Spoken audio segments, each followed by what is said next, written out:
ఆంధ్రప్రదేశ్లో ఎమ్మెల్యేలుగా, ఎంపీలుగా, ముఖ్యమంత్రులుగా అవకాశం ఇచ్చి రాజకీయ భిక్ష పెట్టినటువంటి కాంగ్రెస్ పార్టీ మీద బురద జల్లుతూ ఎవడు పడితే వాడు వెధవులు, సన్నాసులు గాంధీ కుటుంబం గురించి, రాహుల్ గాంధీ గారి గురించి తప్పుడు వ్యాఖ్యలు చేస్తా ఉన్నారు. కిరణ్ కుమార్ రెడ్డి ముఖ్యమంత్రి అయ్యి కాంగ్రెస్ పార్టీలో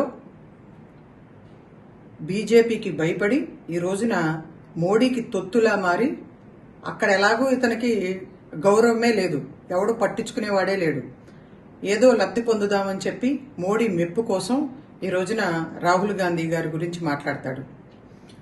వైఎస్ఆర్ అనే పేరు ఈ రాష్ట్రంలో ఉంది అంటే అది కాంగ్రెస్ పార్టీ ఇచ్చినటువంటి అవకాశం, కాంగ్రెస్ పార్టీ ఆ కుటుంబానికి చేసినటువంటి మేలు.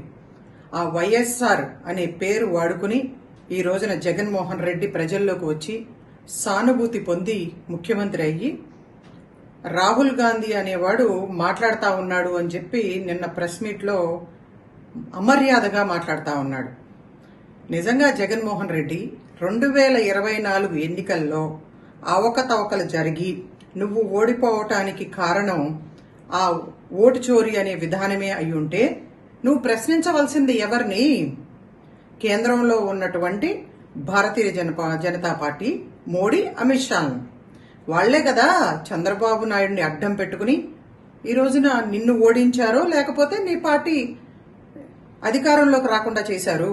అటువంటి వాళ్ల గురించి ఇప్పటి వరకు కూడా ఒక్క ప్రెస్ మీట్ పెట్టి గాని కనీసం ప్రశ్నించలేనటువంటి చేతగాని పరిస్థితుల్లో నువ్వుండి కాంగ్రెస్ పార్టీ నాయకుల గురించి, రాహుల్ గాంధీ గారి గురించి మాట్లాడతావు. వైఎస్ఆర్ కుటుంబానికి ఇదే పనా? మీకు అవసరమైనప్పుడల్లా కాంగ్రెస్ పార్టీని అడ్డం పెట్టుకుని ఆస్తులు సంపాదించుకుని పదవులు పొంది అవసరం తీరిన తర్వాత మీ ఇష్టం వచ్చినట్టుగా కాంగ్రెస్ పార్టీ మీద, గాంధీ కుటుంబం మీద బురద జల్లుతారా? ఈ రోజున నీలాగా రాహుల్ గాంధీ గారు ఎవరికీ భయపడట్లేదు. ఒక యోధుడిలాగా మోడీకి వ్యతిరేకంగా యుద్ధమే చేస్తున్నటువంటి మా నాయకుడి గురించి నువ్వు మాట్లాడుతా ఉన్నావు అంటే నీ సొంత పార్టీలో ఉన్నటువంటి నాయకులే, కార్యకర్తలే నవ్వుకుంటా ఉన్నారు. అది తెలుసుకో. నీకు సరిగ్గా రాహుల్ గాంధీ గారి గురించి అవగాహన లేకపోతే రీసెంట్ గా కాంగ్రెస్ పార్టీ నుంచి నీ పార్టీలోకి జాయిన్ అయ్యారు కదా మా మాజీ పిసిసి అధ్యక్షులు, మాజీ మంత్రి శైలజానాథ్ గారిని అడిగి రాహుల్ గాంధీ గారి ఔన్నత్యం గురించన్నా తెలుసుకుని అప్పుడు మాట్లాడి నువ్వు బహిరంగంగా ఏదైనా విమర్శించు. ఈ రోజున చంద్రబాబు నాయుడు గాని, నువ్వు గాని, మీరందరూ కూడా కాంగ్రెస్ పార్టీ వల్లే కదా లబ్ధి పొందింది. ఆనాడు కాంగ్రెస్ పార్టీ అవకాశాలు ఇస్తేనే కదా మీరు ఎమ్మెల్యేలు అయ్యారు, మీరు మంత్రులయ్యారు, ముఖ్యమంత్రుల పదవులు అనుభవిస్తా ఉన్నారు. అటువంటి మీరు కాంగ్రెస్ పార్టీ గురించి మాట్లాడాలి అని చెప్పి మీకు మనసు ఎలా వస్తుందో మాకైతే అర్థం కావట్లేదు. ఎప్పటికీ కూడా మిమ్మల్ని కాంగ్రెస్ పార్టీ క్షమించదు అని చెప్పి ఒక కార్యకర్తగా హెచ్చరించడంతో పాటు రాహుల్ గాంధీ గారు ఓటు చోరీ జరిగింది అని చెప్పి భారతదేశ వ్యాప్తంగా రీసెంట్ గా ఎన్నికలు జరిగినటువంటి రాష్ట్రాల గురించి, ఎన్నికలు జరగబోయే రాష్ట్రాల గురించి మాట్లాడుతా ఉన్నారు.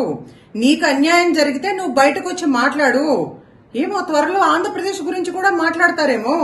నువ్వు ఇప్పటి వరకు నీకేం అన్యాయం జరిగిందో, నీకు ఓట్ల అవకతవకల వల్ల నువ్వు అధికారంలోకి రాలేకపోయావో అన్న విషయాలన్నీ కూడా మాట్లాడకుండా రాహుల్ గాంధీ గారు మాట్లాడలేదు అని చెప్పి ఎదవేడుపులు ఏడుస్తావేంటి? దాంట్లోనే నీ చేతగానితనం, అసహనం చాలా క్లియర్ గా కనపడతా ఉంది. కడప జిల్లాలో అంటే నీ సొంత జిల్లాలో ఈ రోజున స్థానిక ఎన్నికల్లో ఓడిపోతున్నావు అని చెప్పి అక్కసుతో నువ్వు మాట్లాడవలసింది కేంద్ర ప్రభుత్వం పైన, ప్రశ్నించవలసింది కేంద్ర రాష్ట్ర ప్రభుత్వాల్ని, మోడీ, అమిత్ షా, చంద్రబాబు నాయుడు, పవన్ కళ్యాణ్. వాళ్లకు భయపడి నువ్వు ఎక్కడ జైలుకి పంపిస్తారోనని చెప్పి ఈ రోజుకి కూడా నువ్వు రహస్య ఒప్పందాలు పెట్టుకుని వాళ్లకి అండగా ఉంటూ పార్లమెంట్ ఉభయ సభల్లో కూడా 11 సంవత్సరాలుగా వాళ్ళు ఏ బిల్లు ప్రవేశపెట్టినా సరే, అప్రజాస్వామికమైనా సరే వాటన్నిటికీ కూడా మద్దతు ఇస్తుంది నువ్వు.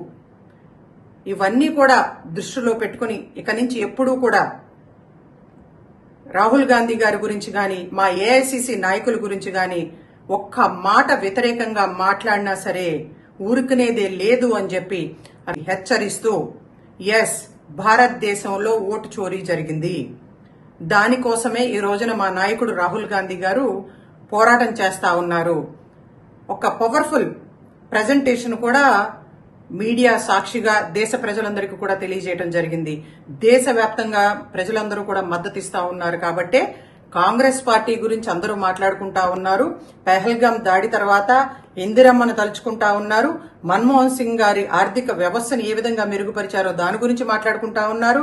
రాహుల్ గాంధీ గారు, ప్రియాంక గాంధీ గారు, మల్లికార్జున ఖర్గే గారు పార్లమెంట్ లో చేస్తున్నటువంటి పోరాటాన్ని దాన్ని అందరూ కూడా మెచ్చుకుంటా ఉన్నారు అని చెప్పి కాంగ్రెస్ పార్టీ ఎక్కడ బలపడిపోద్దో ఆంధ్రప్రదేశ్ లో కూడా మళ్లీ నువ్వు ఎక్కడా కూడా మనుగోళ్లో లేకుండా పోతావో, నీ రాజకీయ భవిష్యత్తే ప్రశ్నార్థకం అవుతుందన్న ఆలోచనతో నువ్వు ఇటువంటి వ్యాఖ్యలు చేశావని చెప్పి చాలా స్పష్టంగా అర్థమవుతోంది. నీకు నిజంగా సిగ్గు అనేది ఉంటే, మనస్సాక్షి అనేది ఉంటే, నీకు కనీసం కృతజ్ఞత కూడా లేదనేది అర్థమవుతా ఉంది. ఎప్పటికైనా ఇటువంటి పిచ్చి పిచ్చి వ్యాఖ్యలు మానుకోవాలి అని చెప్పి తెలియజేస్తూ, నీకు నీ కుటుంబ సభ్యులకి తగాదాలుంటే మీరు చూసుకోండియా. ఈ రోజున నీలాగా వీధిని పడలేదే గాంధీ కుటుంబం ఎక్కడా కూడా ఆస్తుల కోసం లేదంటే అధికారం కోసం. తల్లి కొడుకు ఒక పక్క, అన్న చెల్లి ఒక పక్కన రోడ్డు మీదకు వచ్చి మీ ఆస్తుల కోసం మీరు చాలా చిల్లరగా వ్యవహరిస్తా ఉన్నారు. నిజంగా వైఎస్ఆర్ గారు బ్రతుకుంటే ఆయన ఎంత బాధను అనుభవించేవాళ్ళు. ఈ రోజున ఆయన ఎక్కడో ఉన్నా కూడా ఆయన ఆత్మ ఘోషిస్తా ఉంటదని చెప్పి సోషల్ మీడియాలో అందరూ కూడా రోజు కూడా పోస్ట్ చేస్తా ఉన్నారు.